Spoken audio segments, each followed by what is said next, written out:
Love Die Repeat. Curious lang kami malaman, sa totoong buhay ba, may mga pag-ibig ba kayong inulit, namatay na, o kaya pa rin i-repeat? Kami ni Dennis, di ba ganun? Ay, Oo ito, nga. yes. Oo nga. Nag-repeat ka in fair. So, ano napatunayan mo doon? Bongga pala. Nanalo ang pagmamahal. Ay, taray. What about you, Zia? Ano po yun? Yun, Uulitin.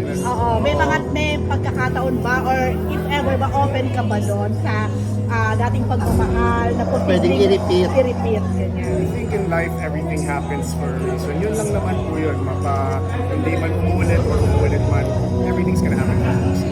Siyan, yung love po pag hindi pa nag-die, pag pwede pa bang mag-repeat? Lahat nga po ng pangyayari sa buhay, it happens for a reason. So, we just have to move forward kung ano man po yun. Pero okay ka na ngayon? Kumusta ka na Dapat ngayon? naman talaga okay. Kumusta ang puso ni Zian ngayon? Okay Siyan naman. plans for 2024. I think plans for 2024, dapat lang, we just gotta work, keep on working. Yan naman po lang gusto natin, work on yourself and just keep on doing different things, doing different projects, keeping busy. Si,